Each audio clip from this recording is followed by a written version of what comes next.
Everybody, welcome to this YouTube live. I gotta make sure I understand where my camera is. All right, hello everybody. Thanks for joining.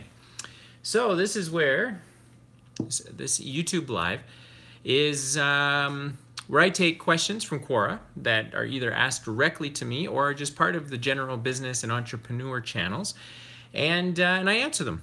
And I spend a couple minutes just sort of hashing through the answers so that you get to hear the unfettered response to things that other entrepreneurs are asking. And my hope is that maybe you get some value out of this because these are maybe questions that you've had in the past and you'd love to hear the answers to them. So we're going to get started with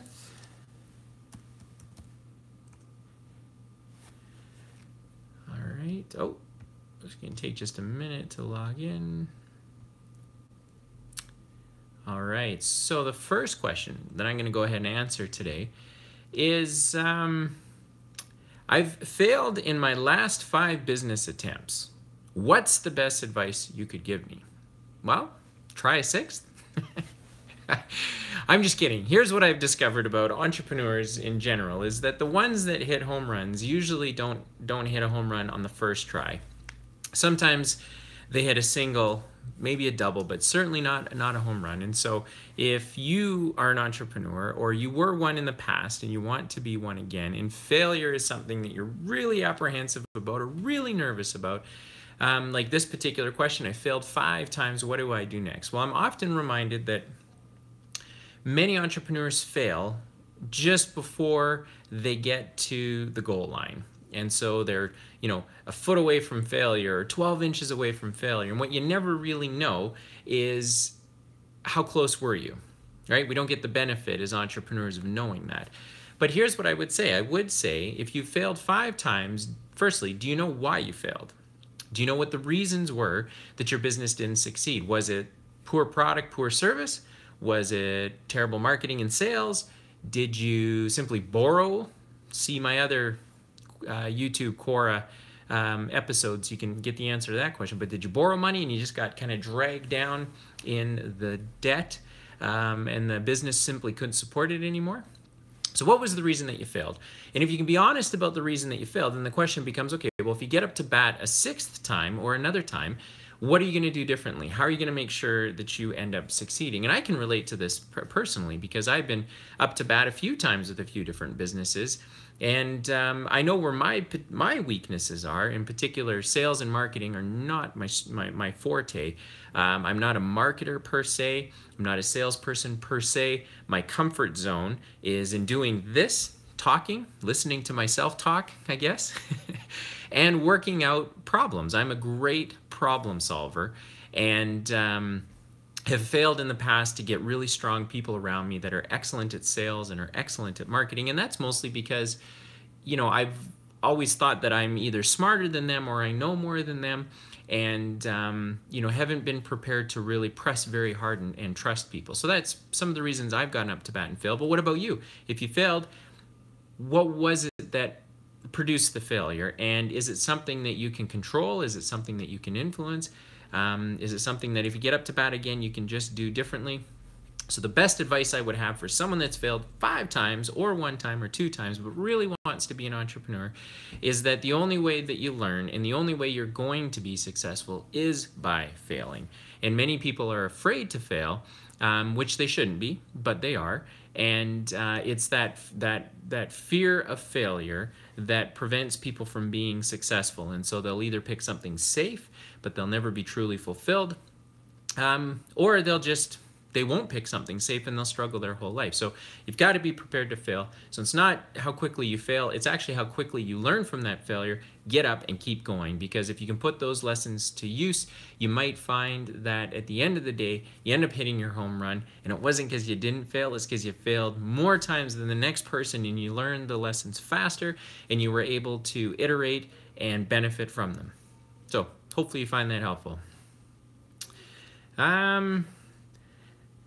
How do some entrepreneurs manage to come up with solutions for the toughest problems? Interesting question.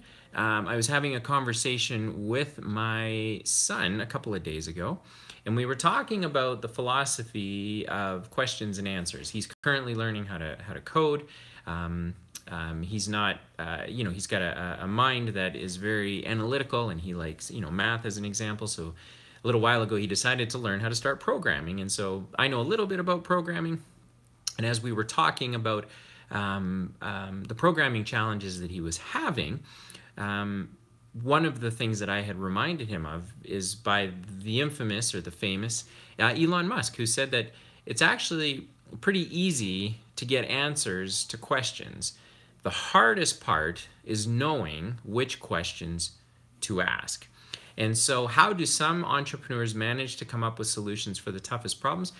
I think they're able to do that because they come up with really difficult questions to answer. And the pursuit of the answer ends up producing a really great business. And I'll use kind of a couple of flip examples just to illustrate the point. But the folks that started Uber, the thought was, well, why can't we just click a button on our phone and have a car show up? Well, guess what? We now have an industry called ride sharing, where literally you click a button on your phone and an SUV or a car pulls up in front of your house and takes you where you want to go. When we look at, say, SpaceX and Elon Musk, the question was, how come we can't reuse a rocket ship? Well, next thing you know, they are successfully now putting rocket ships into space, bringing them down and reusing them, thereby bringing down the overall cost of getting into space. Because typically in history, every time you went to space, you had to use a new rocket, and that's really expensive. And so if there was a way to not have to use a new rocket but reuse an existing one, then that would make life a lot easier. Even Richard Branson, when he created Virgin Airlines, the question was, how come there isn't a better airline that's providing a better experience to people that are prepared to pay for a better experience on long haul flights? Well, the next thing you knew, you got Virgin Airlines. So I think the toughest problems that get solved are because someone identifies the tough problem, and they're not very complicated about it. It usually starts with a simple idea, but it's a problem or it's an issue that has not been addressed historically, and then that's where these really great markets and opportunities and products and services come from. And so how do entrepreneurs manage to come up with solutions for the toughest problems? They figure out how to ask the right question, and that's key. So what about you in your business? What question are you asking yourself? The challenge I gave myself this year is I said, how can I personally help 100 entrepreneurs, knowing full well that if you did the math on a per hour calculation and how many entrepreneurs I need to help every single week and every single month, there's just no way it's possible. I have to be able to do that through the platform that we've built, emilynow.ca. And I'm working through the solution now. Today is January the 16th. I'm 2 weeks in. We've done one business health check. It looks like I've got a few more queued up. But I've asked myself a really tough question. How am I going to do this? How am I going to personally help 100 entrepreneurs? Well, by the time I come up with the answer, I'm hoping that I would have brought my business to a whole new level simply by asking a really tough question. Now, there's lots of things that come off of it, and that's when you get to go to work and you get to do some fun things and some frustrating things, but ask yourself really tough questions and try to make them as simple as possible, because then you can begin to figure out the answers, and the answers produce the product or the service or the changes that need to be made. So ask yourself some tough questions today. What else have we got here? What business would be good for a single mom of two? This is kind of a neat question to answer, because I've got some theories on this. But let's get right to it. So whether you're a single mom, single dad, single parent, doesn't really matter. My answer is going to be the same. And I believe that if you wanted a business, you first of all have to define why you want the business. It's one thing to say, well, I want a business just because that's what everybody's doing today, and being an entrepreneur is really cool and it's a lot of fun, and man, it would be so exciting if I could have my own business. Okay, well, that's going to wear off in your really tough moments, and it's not going to put enough gas in your engine or in your tank to be able to go the distance when times get tough.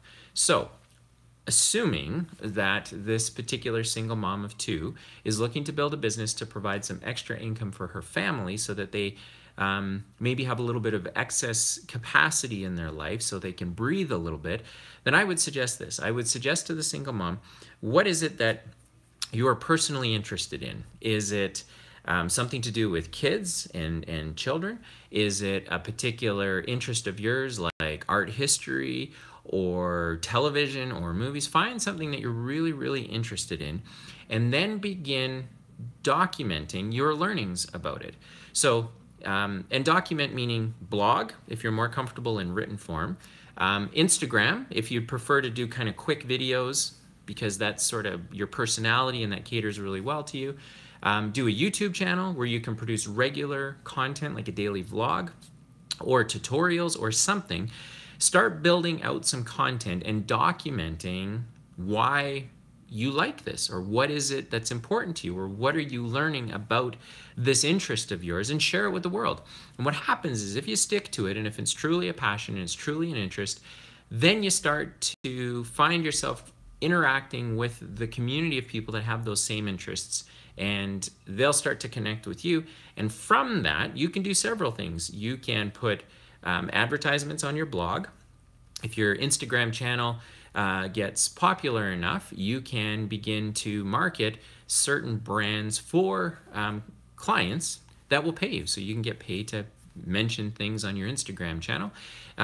If you're on Facebook, you can create offers, or you can be a reseller of products and services related to the thing that you're interested in and take a markup. So, you buy books for $1, sell them for $2, or sign up to be an Amazon affiliate, or become an affiliate with some of the other affiliate networks and use and market their products through the content that you're pushing. So whether you're a single mom, single dad, or just someone looking to start a business, and I think the way this question is worded, it was because they've got commitments. This particular individual has commitments right now that they can't ignore. So they've got to pay their mortgage, they've got to pay their bills, and so you need a job. So this would be kind of your side hustle.